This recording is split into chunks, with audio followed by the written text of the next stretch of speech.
Irmãos, abramos nossas Bíblias no livro de Gênesis, no capítulo 5.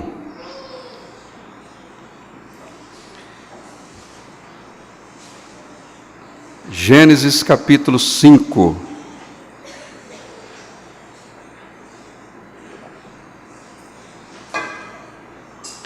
Nós leremos do versículo 1 até o 32, ou seja, todo o capítulo 5. Eu vou ler e os irmãos acompanhem com as suas Bíblias. Este é o livro da genealogia de Adão. No dia em que Deus criou o homem, à semelhança de Deus o fez. Homem e mulher os criou e os abençoou, e lhes chamou pelo nome de Adão, no dia em que foram criados. Viveu Adão 130 anos e gerou um filho à sua semelhança, conforme a sua imagem, e lhe chamou Sete. Depois que gerou a Sete, viveu Adão 800 anos e teve filhos e filhas. Os dias todos da vida de Adão foram 930 anos e morreu.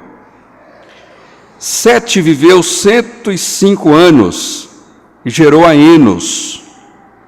Depois que gerou a Enos, viveu Sete 807 anos e teve filhos e filhas. Todos os dias de Sete foram 912 anos e morreu. Enos viveu 90 anos e gerou a Cainã. Depois que gerou a Cainã, viveu Enos 815 anos e teve filhos e filhas. Todos os dias de Enos foram 905 anos e morreu. Cainã viveu 70 anos e gerou a Maalalel.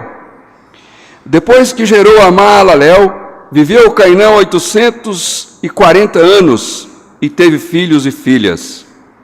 Todos os dias de Cainã foram 910 anos e morreu. Maalalel viveu 65 anos e gerou a Jared. Depois que gerou a Jared, viveu Maalalel 830 anos e teve filhos e filhas. Todos os dias de Maalalel foram 895 anos e morreu. Jared viveu 162 anos e gerou a Enoque. Depois que gerou a Enoque, viveu Jared 800 anos e teve filhos e filhas. Todos os dias de Jared foram 962 anos e morreu. Enoque viveu 65 anos e gerou a Matusalém. Andou Enoque com Deus, e depois que gerou a Matusalém, viveu 300 anos e teve filhos e filhas. Todos os dias de Enoque foram 365 anos. Andou Enoque com Deus, e já não era, porque Deus o tomou para si. Matusalém viveu 187 anos e gerou Lameque. Depois que gerou Lameque, viveu Matusalém 782 anos, teve filhos e filhas. Todos os dias de Matusalém foram 969 anos e morreu. Lameque viveu 182 anos e gerou um filho. Pôs-lhe o nome de Noé, dizendo: Este nos consolará dos nossos trabalhos e das nossas fadigas de nossas mãos, nessa terra que o Senhor amaldiçoou. Depois que gerou a Noé, viveu Lameque 595 anos, teve filhos e filhas. Todos os dias de Lameque foram 777 anos e morreu. Era Noé de idade de 500 anos e gerou a Sem, Cã e Jafé. Oremos mais uma vez. Pai, nós estamos diante da Tua palavra. E o desejo, Deus, do nosso coração nesta noite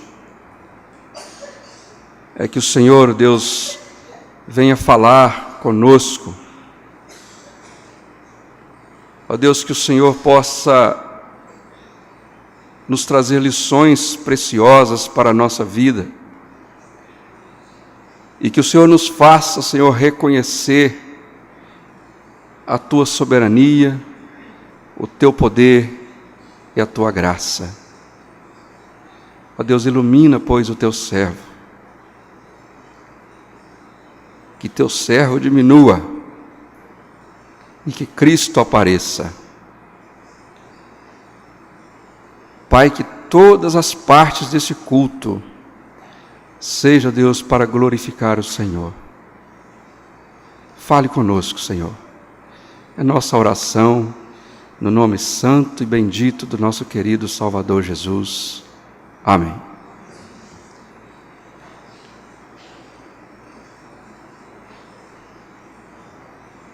Qual é a verdadeira adoração? Quais são os elementos do culto? Culto é uma questão de forma ou de essência? O culto continua quando termina a liturgia? Depois que termina a liturgia do culto, tenho eu exercitado a minha fé?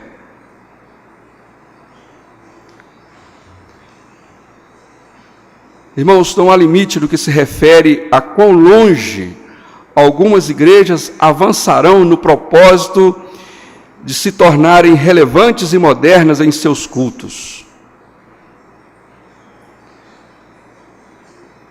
As pessoas estão querendo modernizar os cultos e trazem, às vezes, elementos que não são biblicamente corretos para o culto.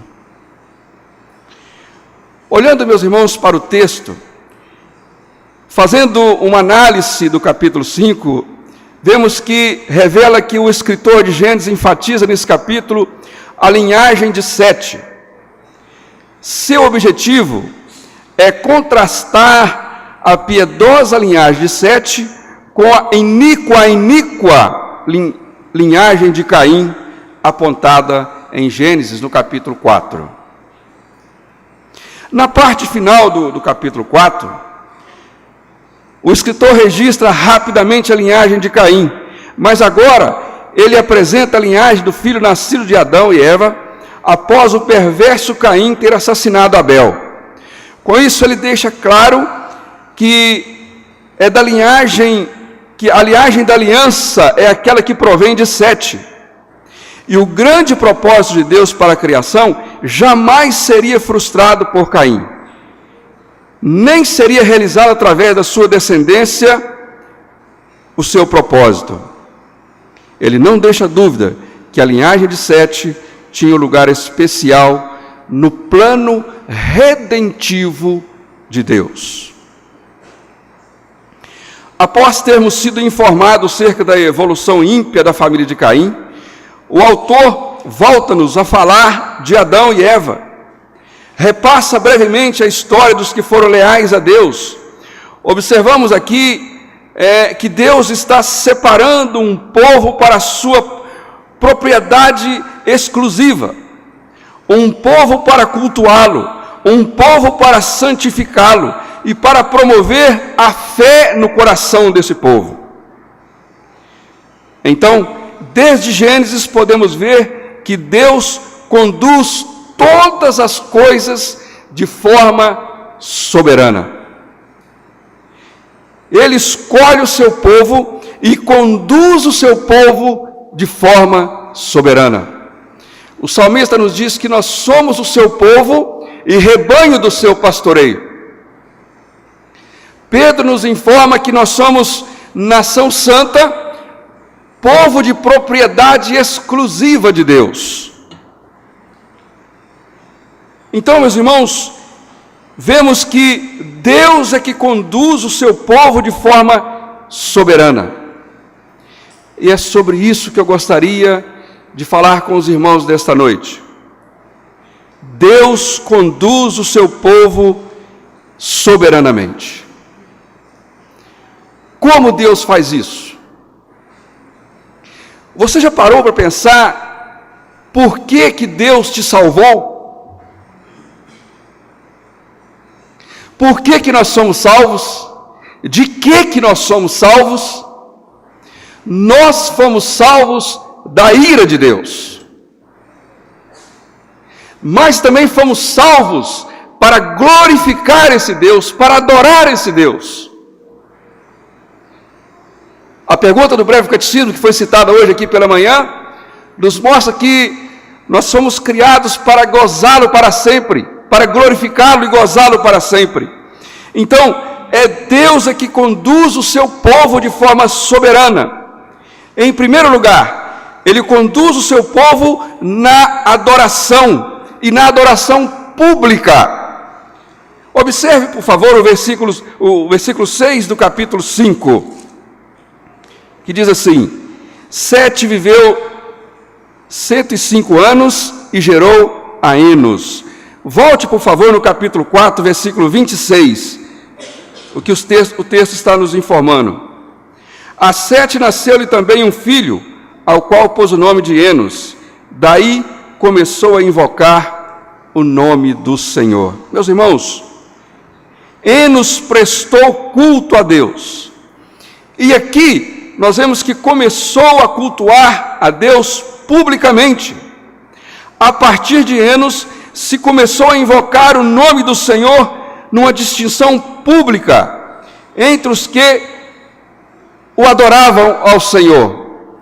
Então eu acredito, meus irmãos, que não foi Enos que por ele mesmo resolveu falar assim: eu vou prestar um culto a Deus aqui. Isso não foi decisão dele própria, mas foi o próprio Deus quem colocou no seu coração o desejo de cultuar a Deus publicamente. Foi o próprio Deus que conduziu Enos a prestar um culto a Ele publicamente. Portanto, meus irmãos, foi Deus mesmo quem instituiu o culto público. E Ele informa também na Escritura a forma como Ele quer, como Ele deseja ser adorado. Então nós vemos a verdadeira adoração sugerida na frase de Jesus à mulher samaritana no Evangelho de João, que envolve tanto o intelecto quanto as emoções e salienta a sua centralidade em Deus e não no adorador.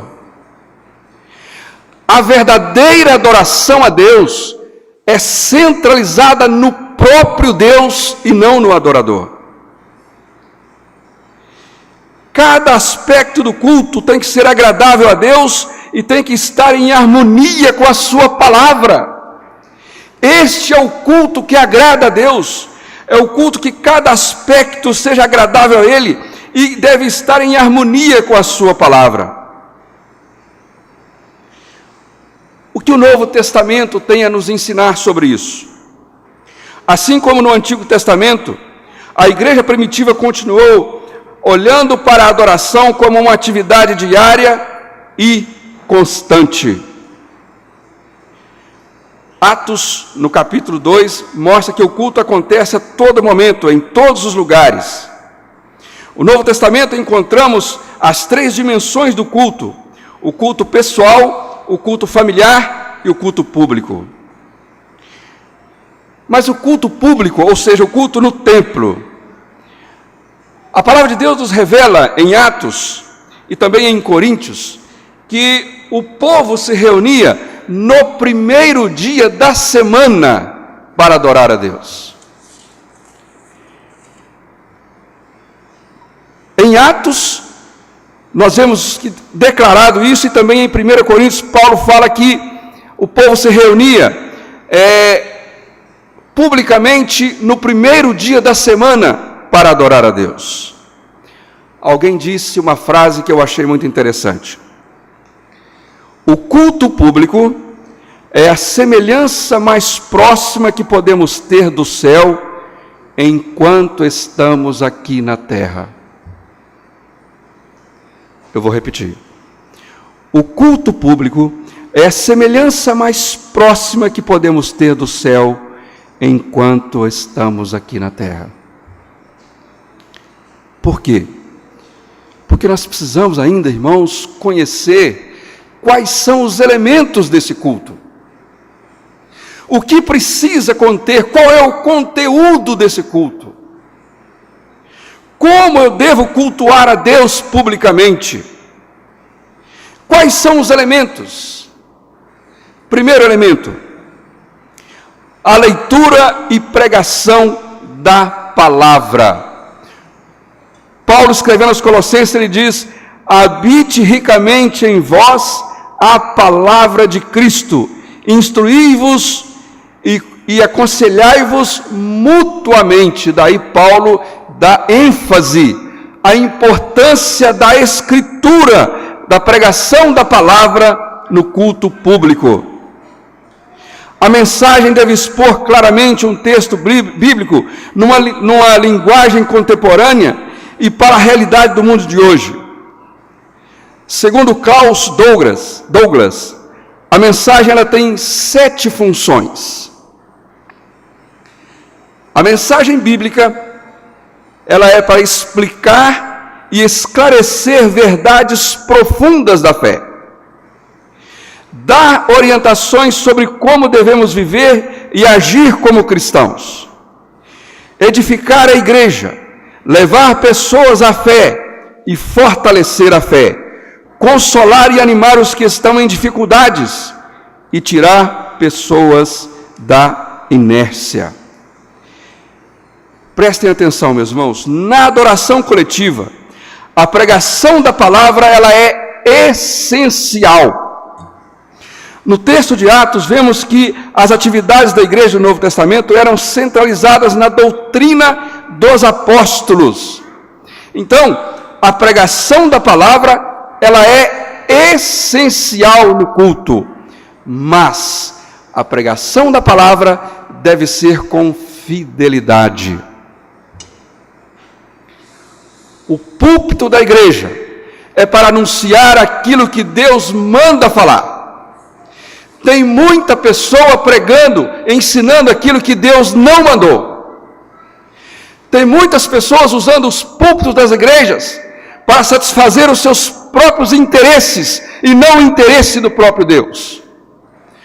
O púlpito da igreja não é para dar espetáculo. O púlpito de igreja não é para a prática de exorcismo. O púlpito da igreja é para uma pregação fiel das Escrituras. Qualquer pregador que subir num púlpito e falar aquilo que Deus não mandou, ele é um falso profeta. E tem muitas pessoas falando aquilo que Deus não falou. Há muitas pessoas ensinando algo que não está na Escritura. Portanto, o pregador deve ser fiel às Escrituras. Em seu livro Entre Dois Mundos, John Stott afirmou: a palavra e a adoração pertencem indissoluvelmente uma à outra. Portanto, toda adoração é uma resposta inteligente e amável à revelação de Deus, porque é a adoração do seu nome. Portanto, a adoração aceitável é impossível sem pregação. Pregar é tornar conhecido o nome de Deus. Adorar é louvar o nome de Deus sobre o qual fomos informados na mensagem, na Escritura.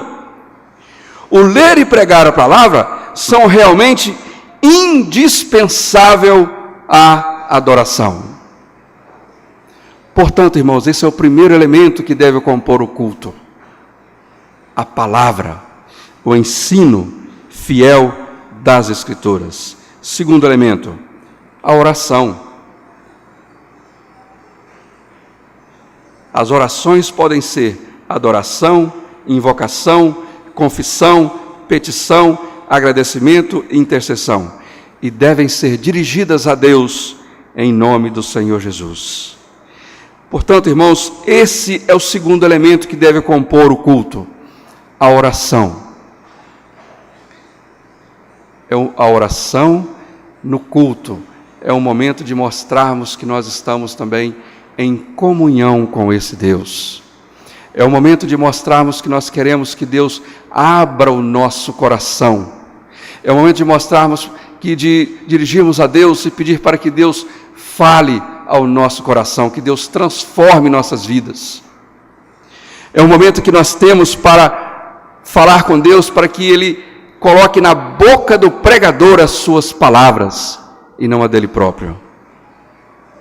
Então a oração também é o segundo elemento do culto. Terceiro, hinos e cânticos espirituais.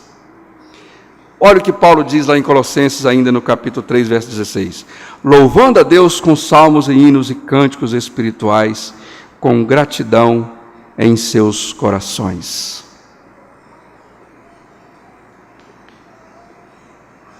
A música, às vezes, nos comove pela beleza da melodia. Mas esse sentimento por si só não é adoração. A música deve ter verdades bíblicas contidas em suas linhas para que seja um recurso legítimo à verdadeira adoração. A música expressa nossa relação com Deus, deve caracterizar nossa comunhão com os irmãos e contribuir como um veículo de proclamação da verdade de Deus. Esta é a função da música na igreja. A música na igreja, ela deve conter verdades bíblicas contidas em suas linhas e deve ser usada como um recurso legítimo para a verdadeira adoração. A música, ela deve nos levar ao tema da mensagem, à palavra, à escritura.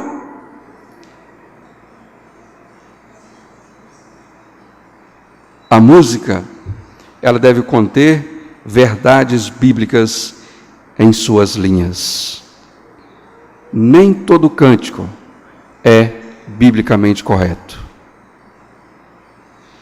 Nem toda música que se diz música gospel, ela é uma música de adoração verdadeira.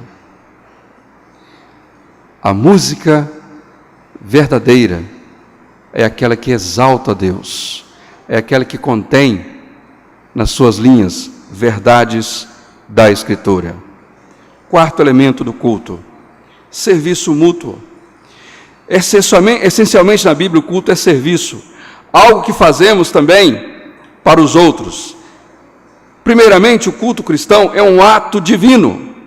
Respondemos ao favor de Deus concedido a nós, seus filhos. Ele veio ao nosso encontro, chamou-nos, aceitou-nos, deu-nos seu perdão e nos trouxe a sua presença.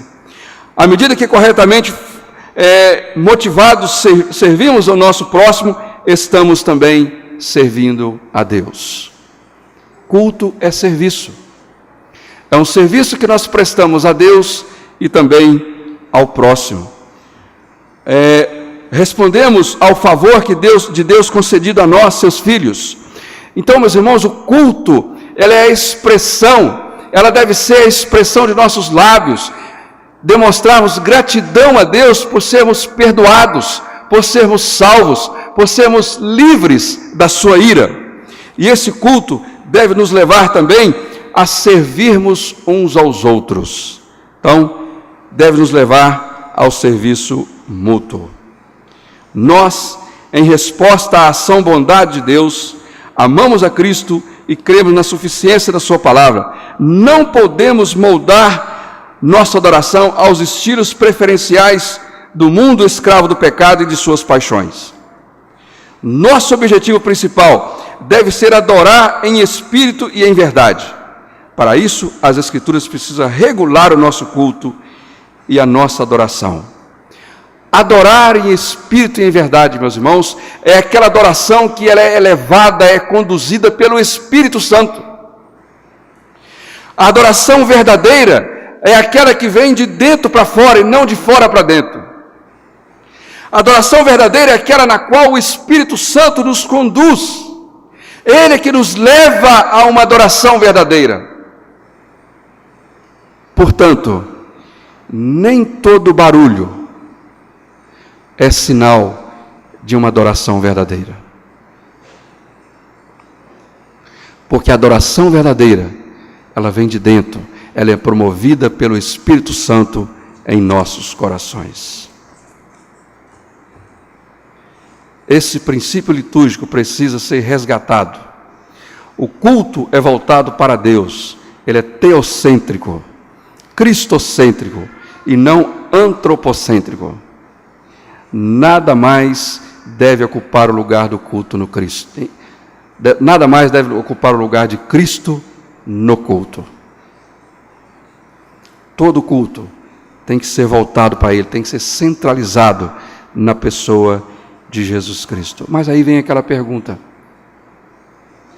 e quando termina a liturgia?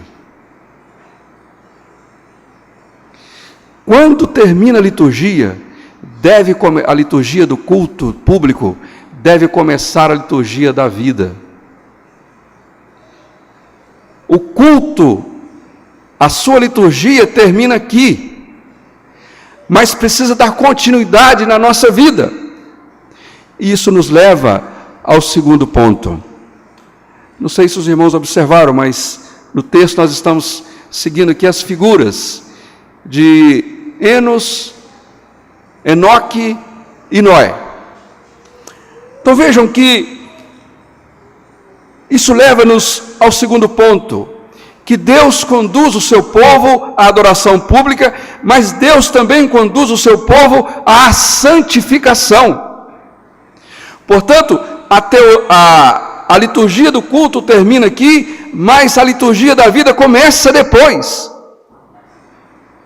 Versículo 24 nos diz assim: andou Enoque com Deus e já não era, porque Deus tomou para si. Andou Enoque com Deus. Na linhagem de Sete, Enoque foi o homem que andou com Deus. Deus tomou para si.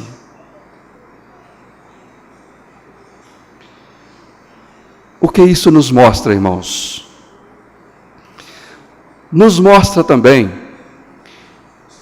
que a iniciativa da santificação do homem, ela vem de Deus. É Deus quem santifica o homem.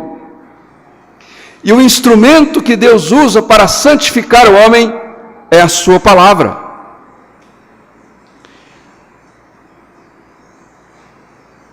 Enoque andou com Deus. Significa que Enoque tinha intimidade com Deus.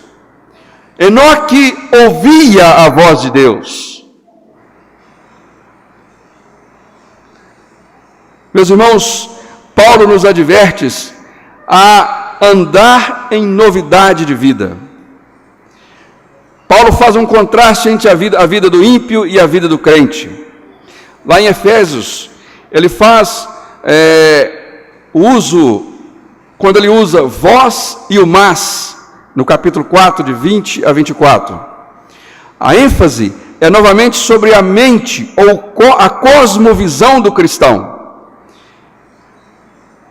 E ele mostra aqui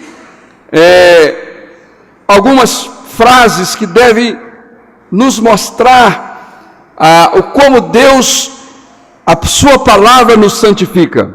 Ele diz: aprendestes a Cristo. Outra palavra que ele usa: se de fato tendes ouvido, nele fostes instruído, que vos renoveis do espírito do vosso entendimento, e vos revistais do novo homem criado segundo Deus, em justiça e retidão procedentes da verdade. Observa o que Paulo fala: aprender a Cristo e não aprender sobre Cristo. Aprender a Cristo significa ter um estreito relacionamento com Ele. Isso é aprender a Cristo. Aprender sobre Cristo é ter informações sobre Ele. É diferente. Uma pessoa pode conhecer sobre Cristo e não ser salva. Eu posso aprender sobre Rui Barbosa, porque tenho livros sobre sua vida, mas eu jamais posso aprender a Rui Barbosa, porque ele está morto. Jesus Cristo está vivo, portanto, eu posso aprender a Cristo, eu posso ter intimidade com Cristo, porque Cristo está vivo. E santificação é isso, irmãos, é ter intimidade com Cristo, é ter uma nova vida. Paulo nos adverte quanto a isso, que a necessidade de uma nova vida. Andar com Deus significa ter uma nova vida. Tornar-se um cristão envolve em tirar as vestes da sepultura e vestir uma roupagem nova. Devemos tirar as roupas do velho homem e revestir-nos as roupagens do novo homem. Nova vida. Andar com Deus significa também ter espiritualidade. Isso significa andar em espírito, ou seja, em obediência, e não satisfazer os desejos da carne, segundo Paulo mostra em Gálatas capítulo 5. A vida cristã pode ser comparada a uma caminhada. De fato, essa é uma das figuras prediletas do apóstolo Paulo. Andai de modo digno da vossa vocação. Andai não como os gentios andam, andai em amor, andai como filhos da luz, porque nós andamos por fé e não pelo que vemos. Andar sugere progresso, e nós devemos fazer progresso na nossa vida. Ao fim da caminhada estaremos com Deus. Enoque andou com Deus e já não era porque Deus tomou para si. Andar com Deus, irmãos, significa ter vida santa. Andar com Deus é despojar do velho homem, da velha roupa, da velha roupagem. Isso é espiritualidade. Andar em espiritualidade significa andar em espírito. Obedecer à voz do Espírito Santo. Isso é ter espiritualidade. Andar com Deus significa também andar em santidade. Andar em santidade, para quê? Por que eu tenho que andar em santidade? Primeiro, para agradar a Deus. Todo mundo vive para agradar alguém. Muitas pessoas vivem para agradar a si mesmo. O cristão não pode viver apenas para agradar a si mesmo. Nós devemos estar atentos sobre a questão de agradar os outros. O apóstolo Paulo disse: se eu fosse agradar os homens, não seria servo de Cristo. Agradar a Deus deve ser o nosso principal objetivo da vida.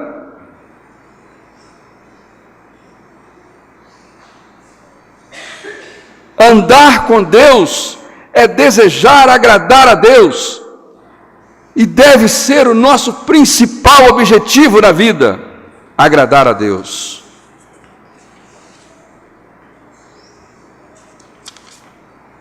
Andar em santidade é também para obedecer a Deus. Quando Paulo esteve com a igreja em Tessalônica, ele deu os mandamentos de Deus concernente à pureza moral. A palavra instrução é um termo militar. Ele se refere a ordens dadas a um superior para um inferior. Nós somos soldados do exército de Deus. Nós devemos aprender a obedecer ordens. Nós fazemos parte do exército de Deus e precisamos aprender a obedecer ordens. Nós tivemos um professor lá em Patrocínio,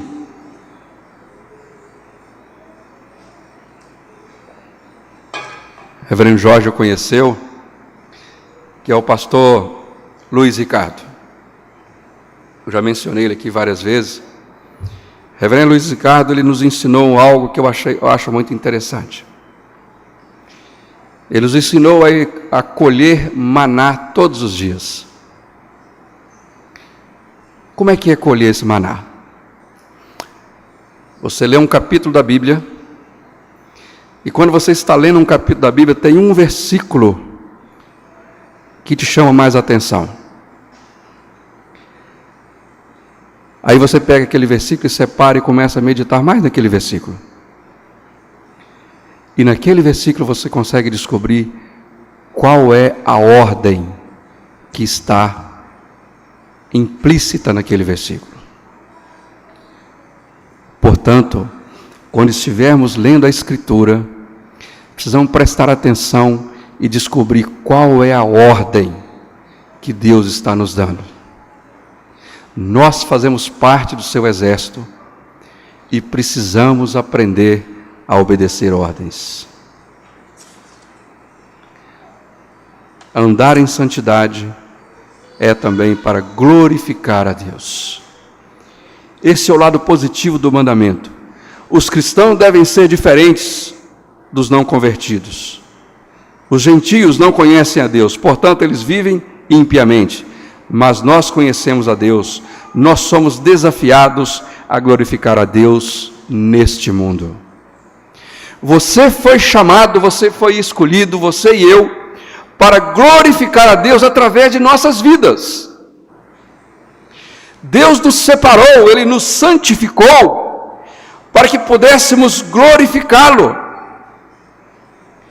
No trabalho, na família, no lazer, no nosso viver diário, eu preciso ver se as minhas atitudes, se as minhas palavras, elas estão glorificando a Deus. Eu fui separado para isso, para glorificar a Deus. Deus me separou para isso.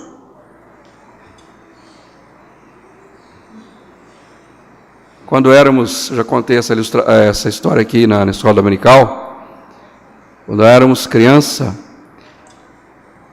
nós aprendemos uma experiência que eu achava muito interessante. Nós colocávamos meio copo de água e colocávamos em cima daquela água, nós colocávamos uma cortiça e depois nós despejávamos o café através de um barbante. À medida que o café caía em cima só daquela cortiça, era interessante que o café e a água, eles não se misturavam. Eles estavam no mesmo recipiente, mas não se misturavam. E nós até tomávamos o café depois. Meus irmãos, assim que Deus fez conosco. Deus colocou nesse recipiente aqui do mundo, mas não para misturar com o mundo. Ele nos colocou aqui para glorificá-lo. Esse é o nosso fim principal, glorificar a Deus. Portanto, Deus conduz o seu povo à adoração. É Ele que coloca no coração do homem, é Ele que coloca no coração do homem o desejo de adorá-lo. É Ele que separa o seu povo, é Ele que santifica o seu povo.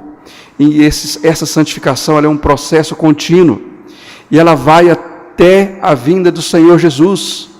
Paulo diz que é de glória em glória, e Deus vai esculpindo em nós a imagem de Cristo. Deus está esculpindo em nós a imagem de Cristo. Agora, meus irmãos, nesse processo de santificação é bom lembrarmos que Deus trabalha com cada um individualmente.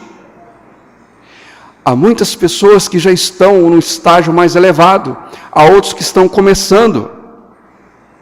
Tem muitas pessoas que estão aqui na igreja há muito tempo, mas ainda Deus está trabalhando com ela. Deus vai trabalhando com cada um individualmente. Então, esse é um processo que Deus vai fazendo na vida do homem, gradativamente, até a volta de Cristo. Deus conduz o seu povo soberanamente à adoração pública, à santificação. Mas Deus também, o que Deus faz para que eu reconheça a sua soberania, para que eu reconheça que Ele merece a minha adoração, o meu louvor? O que Deus faz, o que Deus promove em mim, para que eu reconheça que Jesus Cristo é o meu Salvador, que Jesus Cristo é meu Senhor? O que Deus faz para que me leve a uma adoração sincera? Isso nos leva ao terceiro ponto da nossa meditação.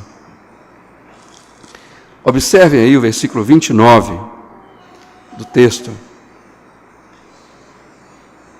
Pôs-lhe o nome de Noé, dizendo: este nos consolará dos nossos trabalhos, das fadigas das nossas mãos, nessa terra que o Senhor amaldiçoou. Vira a página da Bíblia, capítulo 6, versículo 9. Olha o que é que nos apresenta aqui a Escritura. Eis a história de Noé. Era um homem justo, íntegro entre os contemporâneos. Noé andava com Deus. Observe o versículo 22 do capítulo 9. Vire mais uma vez a página da sua Bíblia. O versículo 22.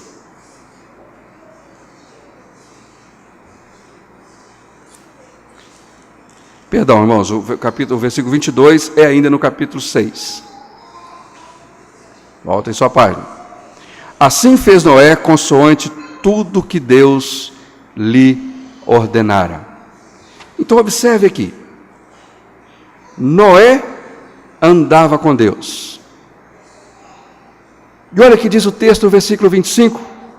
Assim fez Noé consoante tudo o que Deus lhe ordenara. O que Noé fez? Noé construiu uma arca. O que Deus promoveu no coração de Noé para que ele pudesse construir uma arca? Deus falou que ia enviar um dilúvio, mas Noé não tinha ouvido nenhum trovão, não tinha caído uma gota de chuva. O que Deus então promoveu no coração de Noé para que ele pudesse fazer tudo o que Deus lhe ordenara? Aí nós partimos para o terceiro ponto. Deus promove soberanamente a fé e o serviço no coração dos teus servos. Porque a fé me leva também ao serviço, a servir. Hebreus no capítulo 11 é um dos capítulos mais encorajadores da Bíblia. O capítulo 11 de Hebreus é conhecido como a galeria dos heróis da fé. Somos conduzidos ao Antigo Testamento e à vida de grandes homens que aprenderam a confiar em Deus nos momentos mais difíceis. Aquela época era um momento muito difícil, na época em que vivia Enoque, Enos e Noé. Aliás, a palavra fé, ela aparece aqui em Hebreus capítulo 11, 28 vezes nesse capítulo. É óbvio que o escritor quer nos ensinar sobre a importância da fé. Mas o que significa fé? O que isso significa? O autor de Hebreus responde: ora, a fé é a certeza das coisas que se esperam, convicção de fatos que não se veem. Este capítulo mostra que a fé pode vencer em qualquer circunstância. Pessoas como você e eu ainda hoje podemos aprender o valor da fé através das Escrituras e através desses heróis citados no capítulo 11 de Hebreus. A fé verdadeira não é simplesmente um pensamento positivo em Deus. Não é um salto no escuro. Não. Noé nos mostra que a fé tem base, tem um fundamento. Em Hebreus 11 está escrito: pela fé, Noé, divinamente instruído acerca dos acontecimentos que ainda não se viam, sendo temente a Deus, aparelhou uma arca para a salvação da sua casa. Então, meus irmãos, fé é confiar na palavra de Deus.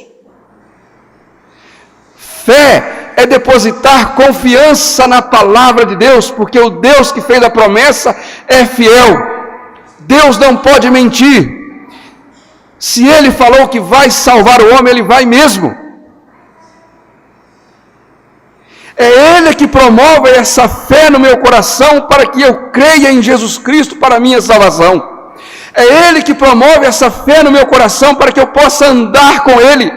É Ele que promove a fé no meu coração para que eu creia na Sua palavra.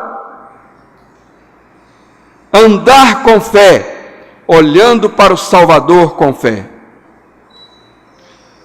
Pedro, escrevendo aos dispersos, ele diz: no qual não vendo agora, mas crendo, exultais. Devemos viver pela fé e não por aquilo que vemos. Fé significa caminhar apesar das evidências, crer apesar das circunstâncias, esperar apesar dos sentimentos. Deus precisa trabalhar isso em nós, irmãos. Eu preciso pedir a Deus que trabalhe isso em mim. Eu preciso estar pedindo a Deus que Deus conceda em mim, que aumente a minha fé, que abra os meus olhos da fé, para que eu possa enxergar as obras da Tua lei, para que eu possa vê-lo como um Deus soberano, como um Deus criador de todas as coisas. Fé não é fechar os olhos e dizer, vai dar certo, ou tem que acontecer, eu ordeno que vai acontecer. Isso não é fé. Fé não é pensamento positivo, nem confissão positiva.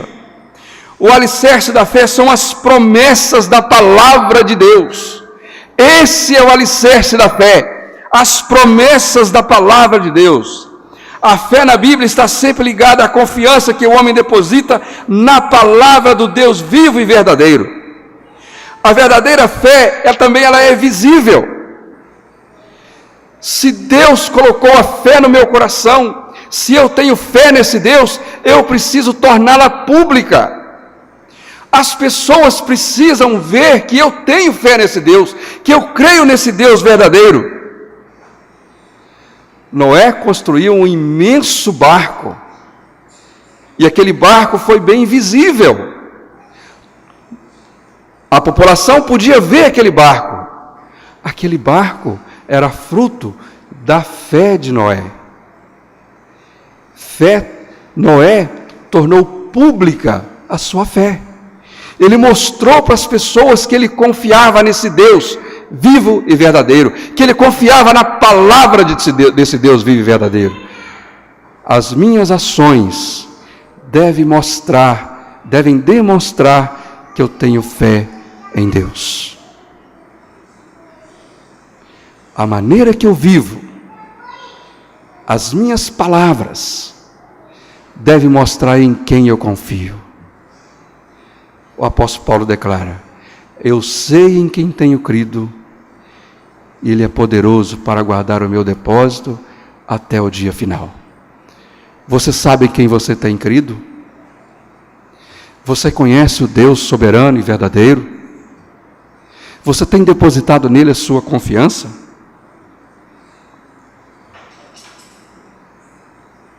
Uma fé genuína sempre expressa dessa forma.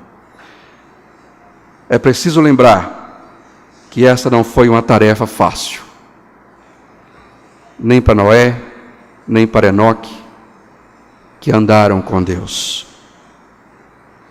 Noé acreditou na palavra de Deus. Durante 120 anos ele trabalhou na construção da arca com base apenas na palavra de Deus. Andar com Deus continua pela fé na palavra de Deus. Exige obediência completa à palavra de Deus. A fé e obras, literalmente, caminham juntas. É com minhas obras que eu vou demonstrar que eu tenho fé em Deus. São com minhas ações que eu vou demonstrar que eu tenho fé em Deus. Hoje muitos professam crer em Deus, mas o negam com as suas obras. Muitas pessoas confessam que conhecem a Deus, mas o negam com as suas obras. O que Deus exige para servi-lo? Deus exige que essa fé, essa confiança, deve ser de todo o coração. Isto é, andar na sua presença, amá-lo. Assim mostrarei que amo, servindo meu Deus de coração. Podemos servir a Deus na família, através de nossos relacionamentos, orientados pela Escritura. Não podemos servir a Deus sendo uma bênção para o mundo se não somos uma bênção dentro do nosso lar. Não queira ser uma bênção para as pessoas de fora, se você não é uma bênção dentro do seu próprio lar. Eu devo servir a Deus com temor e alegria. É isso que Deus está exigindo. Servi ao Senhor com alegria, apresentai-vos diante dele com cânticos.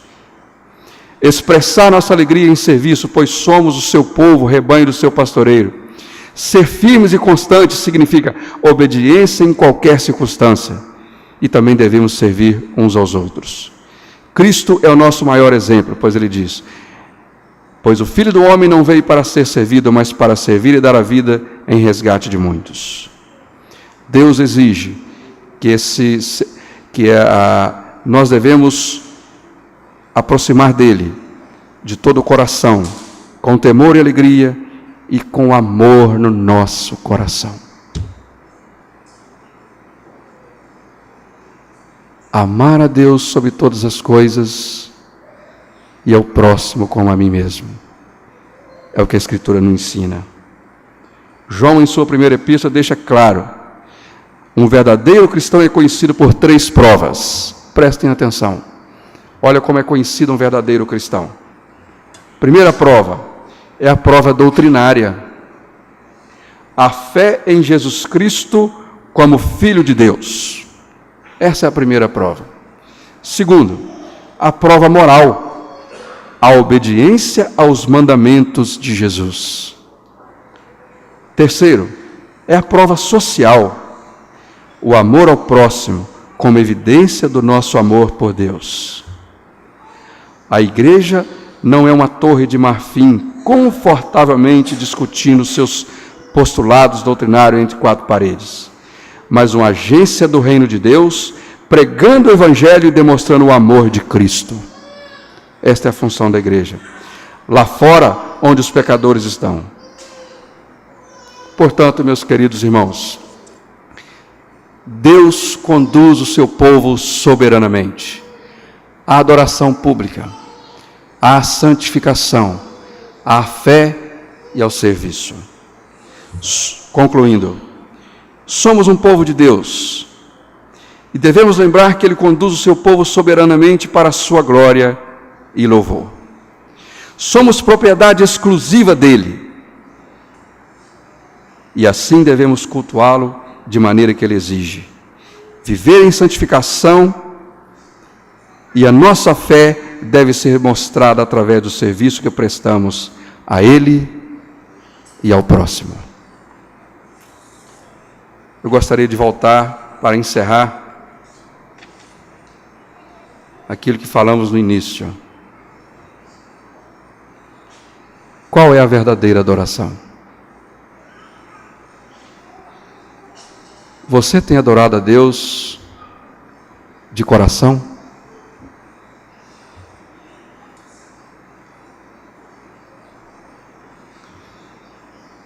Você tem sido santificado pela palavra de Deus?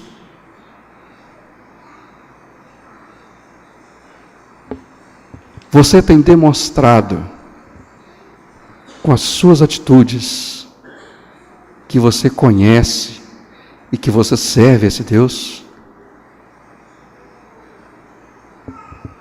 Que Deus nos abençoe. Amém.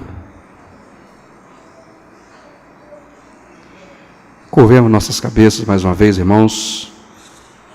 Vamos orar.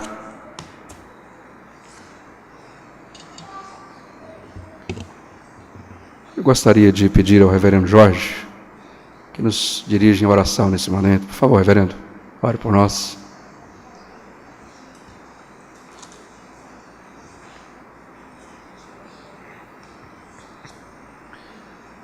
Senhor Deus, nós louvamos o Teu nome pela Tua palavra lida, explicada. Exaltamos o Teu santo nome, ó Deus, por nos advertir, por nos educar, nos ensinar, nos corrigir, a sermos, ó Deus, verdadeiros adoradores do Senhor. adoradores, ó Pai, que se submetem à Tua ordenança, à Tua prescrição para um culto de adoração, ó Pai. Agradecemos ao Senhor porque enquanto o Senhor aplica a Tua palavra ao nosso coração, nós somos santificados, nós somos edificados, alimentados, fortalecidos pela Tua palavra. Amém, Senhor. E isso, ó Pai, deve nos levar a uma vida prática, para que possamos testemunhar a nossa fé ao mundo. Que o mundo possa enxergar em nós a fé em Jesus Cristo, assim como o mundo da era de Noé contemplou aquela arca, ó Pai. Permita que as nossas ações, as nossas palavras, os nossos pensamentos, o nosso relacionamento, evidenciem, ó Deus, a nossa fé em Jesus Cristo. Amém, Senhor. Esteja moldando cada um de nós, moldando o nosso coração para que o mundo possa perceber, ó Deus, que nós andamos com o Senhor. Amém. Assim como Enoque, assim como Noé, assim como Enos andaram com o Senhor, Pai. Continua, ó Deus, sustentando a vida do Teu servo Sidney, Amém, Senhor.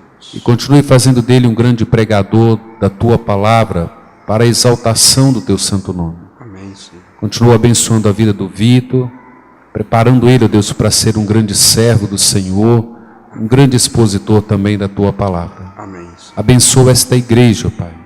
Abençoa cada membro aqui presente, cada visitante. Derrama a Tua graça sobre nós. Esteja nos agraciando no decorrer desta semana, com a Tua palavra, com a Tua presença, santificando as nossas vidas. Nós, ó Pai, tributamos a Ti toda a honra. Nós tributamos a Ti toda a glória e toda a adoração. E rogamos a Tua bênção sobre nós. E nós assim oramos agradecidos. No nome do Senhor Jesus. Amém, ó Pai.